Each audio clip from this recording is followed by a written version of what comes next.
mean, feels like a long 4 weeks. Yeah. So I guess to go from the beginning when you thought you had a calf strain, just what were those days like in LA and Sacramento, Phoenix, kind of the early process of you know, going through this and finding out what was going on? It was a little bit scary. You know, I think I've had a couple surgeries in my career. You know, I've had things that I've had to deal with, with ankle or knee, Achilles, calf, whatever it might be. You know, but those are all things that you go to rehab, you deal with it like that, like an athlete would. So, I'm thinking that's what I was going into, and then you have a blood clot, and obviously that's a thing that can affect your life. And I got kids, I got a big family, I'm tight with my family, so automatically I start thinking about, what it could mean for me personally. So that was the scariest part. One of my closest cousins in 2021 had a blood clot in his calf, and didn't know, during COVID they couldn't get him in because it was, everything was on Zoom, and he ended up having a pulmonary embolism and dying. So obviously that's the first thing that comes to mind, and I'm just happy to be on the other side of it. For you, like, was there something that stood out that was like, oh, this maybe isn't a calf strain, or like, for you guys to kind of diagnose it so quickly, how much of that did you like have? I mean, I was at dinner, and I could, usually if I have a strain, I could feel it when I walk. I know what that felt like because I was familiar with it. But I was at dinner, and my leg just felt swollen. It was like super tight. And that was kind of what led me to go to the team in the first place, because I was just like, this ain't normal, So, and went from there. Obviously, a typical injury, you undergo surgery for it, you can kind of tell when it's getting better and stuff. How could you monitor the progress with this? I think that was the toughest part throughout this entire time was, that first couple of days when I first started to feel it. It was obvious that it was there. I didn't know it was a blood clot, but once I found out that's what it was, I knew what it was, why it was so sore and swollen. But then after, I would say like 4 or 5 days, I felt normal. I felt like I could physically do anything I could do before, but the fact was that, I still had a blood clot in my leg. So just being patient and not being in pain, but also knowing that, it was still a problem there was, that was one of the hardest things. Earlier this year, you said there's the test, and then there's the reward that comes after the test. Quite a test, something you've gone through in your family. Yeah. What was your mindset throughout this whole process, and how determined were you to get back and compete in the playoffs with your teammates? I mean, honestly, when I say I was scared, I was really like nervous about it based off of a past experience. So I really wasn't thinking about, I need to get back out there for the playoffs. I was just like, each time I went back to the hospital, I wanted to hear like it's gone or like it's smaller, it's in the same spot. So that was more my focus. I had been meeting with, a few specialists, and they allowed me to do certain exercises. So I knew that, if it was a chance that I could come back and play, I didn't want to just be sitting around doing nothing. So I was, doing all of those things on the bike, lifting, in the pool, the skiers, trying to get my heart rate up. All of those things so that my body was strong and in some form of condition. And, when I was able to return to the court, that I wouldn't feel like, I had been through a whole offseason. Have you talked to any of the other athletes who've been through the blood clot situation? Was there any advice that you got from any of them that stuck out? No, I mean, I didn't think to reach out to an athlete. I was like, let me talk to as many specialists as possible. I want to talk to the people who deal with this on a daily basis and have seen the positive outcomes, the negatives. They've had, trial and error. They've seen it all. And those are the people that I wanted to hear from and ask questions. So that was it. Your teammates have talked about how you've been around still Yeah. very much so, and Doc was talking about how you really took Ryan and KPJ under your wing. Yeah. How important was that for you in your absence? Not just because they were stepping up for you, but just because you see the potential in them, it's their first playoffs, Yeah. etc. I think it's what it means to be part of a team. Obviously, our team they've known what I've been going through the whole time, you know. So it wasn't like they expected me to be on the floor, but as a part of the team, I'm always trying to figure out ways that I could help. And obviously Ryan and Scoot playing my position and playing a lot more minutes and having a lot more responsibility. I feel like they'll see a lot of situations that I'm very familiar with. And, you know, Doc might be jumping up and down on the sideline, yelling at him every play to do something that I've grown to have an understanding for, that I could kind of help them deal with better. And that was really it, you know, trying to be on those guys and help them as much as I could.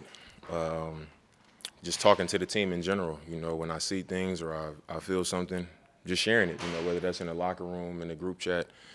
That's what I tried to do, but I tried to also be around as much as I could. You know, obviously traveling to all of these different cities wasn't in my best interest, but, you know, every time the team was in, I was in. I was in here on the days off doing my stuff, and I would see guys. So, I mean, that was kind of the role that I took.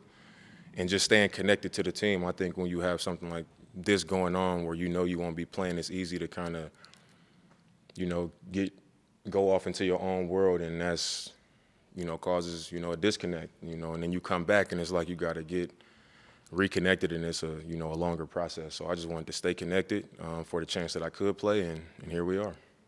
Why, I mean, everything about a DVT that we know, it's months. It's 3 Yeah. months or 6 months or 2 Yeah. months. So there was always optimism. So I Yeah. guess at that beginning stages, what were you told that there was a thought this could be weeks? Yeah. Or, I mean, if it was May or June, it's like 1 or 2 months. I Yeah. guess like what medically like made this a little different than I guess what we're used to seeing or reading about. Well, I didn't really ask questions about when can I play. You know, I was just like, how long do these usually take to go away, you know, before it's not a issue? And a lot of times, you know, they give you the timelines that they would give anybody. And the term that they kept using was like, you're not a 65-year-old person coming in that, you know, usually would have a blood clot. It's like you're a 34-year-old athlete, you're in good shape, you know, your body is strong. That was kind of like the language that they used. But I would say what made it a different thing is I was able to go in weekly. That's not the usual protocol. It's like if it's something where you're on a blood thinning medication, you know, I feel like it's a more drawn out process where they'll just go that route as opposed to me going in every week, doing labs, getting the ultrasound. You know, I was kind of going in each week, just monitoring it like inch by inch pretty much, just to see if it was like even a little progress or just to make sure that it was going how I wanted it to go. And, you know, I think that's how it was such a quick turnaround, because we was able to monitor it so closely as opposed to it possibly going away and then I don't have an appointment for another month. And then we would never know if it had been gone for the entire time. So, you know, that's what I think, but I mean, I'm not the specialist. Go ahead. I mean, did they communicate like this is special or unique in any kind? I mean, I know like broadly speaking, some clots can dissipate, be resolved in weeks, but again, it's not typical. It's usually like, oh, finish for 3 months, regardless of whether you have like labs or not. Like, Yeah. so did they say like this is Yeah. different or special or anything? They did. They was just like, you know, we don't see this. And for me, I was just like, it was a different experience for me because I went in there a bunch of times and it was the same size. Like, so I'm like, it didn't seem that special. And then it just reached a point where it just got a lot smaller out of nowhere. But they did say that. I'm curious now that you're, I guess, through this. What's like your feel? Like, how do you feel? Like, just thinking about like your own health, and Yeah. your family, and then basketball on top of it, and just kind of all of it. Like, how do you leave this experience? I mean, I think just looking at the time that I spent, you know, just not playing and the millions of thoughts that went through my head, like, man, what if this, what if that? You know, I was panicking, you know, my back randomly started hurting, my chest started hurting. I'm like, man, is it moving? I'm thinking all kind of stuff. But looking back at it, I just think you just gotta not take each day for granted because you never know when an issue could come up, and obviously this is people with way worse issues than I've dealt with, so I don't want to be dramatic about it, but you just never know, when something could come up and change your life. It's been guys like Chris Bosh who've dealt with this, and then it's another issue, and it could be a career-ending thing. So I think you just can't take days and opportunities and things in your life for granted. That's kind of how I look back at the experience. When you guys drew this whole thing up, it was maybe you and Giannis in the playoffs. Yeah. You were in the playoffs last year without Giannis. Yeah. As you've been around him, just what do you kind of see for him in this playoffs? Like, it's been a couple of years since he's been healthy. Yeah. Obviously, you missed the playoffs for a couple years, and you played an entire season for a chance to play in the playoffs, and then you don't get to play. So, obviously that the hunger is there. The hunger is there, but if I had to say one thing, I would say, like, excitement. Just all week in practice, like, he's always goofy and he's always, making a joke here and there, but, like, the excitement that I haven't seen it like this, like how excited he is to be back in the playoffs, and it makes me excited. So, I was getting excited before I knew I was going to be playing. So it's like now that I know I'm going to have an opportunity to play, I'm like, man, like it's all coming together, like in perfect timing. Your cousin, I didn't know if you wanted to share his name, if you wanted to keep that. No, I won't share. Have you been getting any sort of timeline, like what you're thinking, what game seems realistic for you to be able to come back here? I don't want to say because I really don't know. But I practiced yesterday. I've been playing some live contact, and thankfully, like I said, I was able to like be active and do some stuff, and then I got cleared to be on the court, and I was able to like do some hard workouts and do some conditioning and stuff like that. So we'll see. The moment that I feel good about it, I'm not going to be like, waiting and all of that. The moment that I feel I can go, I'm going to go. So, that's what I can tell you. Is that one of those things, since you've come back from other injuries where it's like, all right, I want to make sure I don't pull a calf, pull a hammy, pull a groin. Yeah. Is that where this is at now as opposed to the other? Yeah, like I said, the entire time I've been able to, one thing I have been able to do is lift. So, like, a lot of the growing exercises, and I couldn't do, like, a lot of calves at that time. But, like, the groin, the hamstrings, like, all of that stuff I've been able to do. But then it's like, I know it's strong enough, but then you got to get on the court and start, activating that stuff. And, you got to get right before you try to jump back out there in the NBA game. So that's really what it is. And then, just getting your wind back.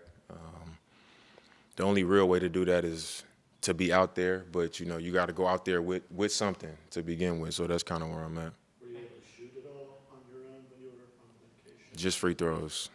Yeah. Thanks, Nick. Yeah.